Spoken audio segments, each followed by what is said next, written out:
Okay, so you're having a few difficulties with the unit converter. When you open the unit converter start file, it's currently set up to convert centimetres to inches. So the user would come along, click on the centimetres to inches button, it moves, you ask the question about what length you're converting in centimetres, so let's say 10, and it gets converted to inches, so we've got 4 inches over here.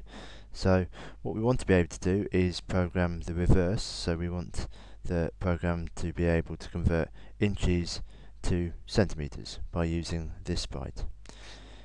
If you notice in the C to I sprite we have this information here, or this piece of code that will broadcast something when the button is pressed and then move to this location in the middle. So we want that to happen to the other one as well. So I can just press duplicate, click on this one and drop it into here, so that when I go in here you can see when I to C is clicked, so it's changed that for us.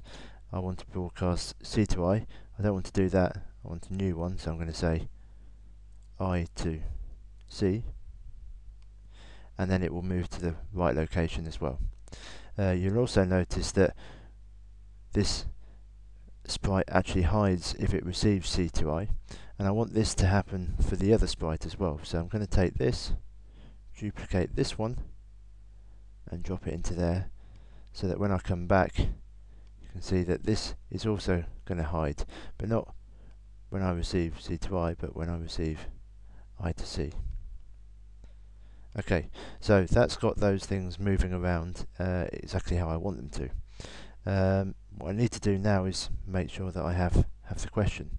So this is when I receive C to I, this is what happens. So I want a similar thing to happen, so I'm going to duplicate this, drop it down here.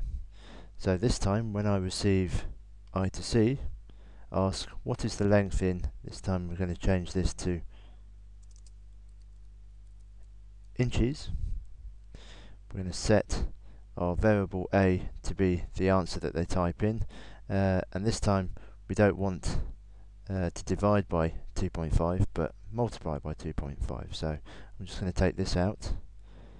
If we go up to operators, you can see we've got some other calculations here, so we're going to take the multiply one, put that one in there. I'm going to take answer, put that there, and put in 2.5. So this one I don't need anymore, so I'm just going to delete that, and that should work. So let's have a look and see it in action. So now if I click the green flag, this time we've seen centimetres to inches work, so if I click this one and you see it moves in, the other one's disappeared.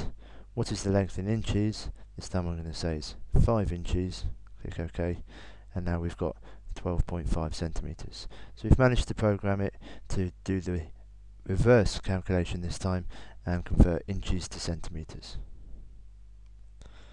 Now you should have a go at importing some other sprites like I've got here, so gallons to litres, kilograms to pounds, etc. Think about where you're going to place them, which ones need to disappear when ones are selected, and also think about how you can just neaten it all up so that the converter can be used again.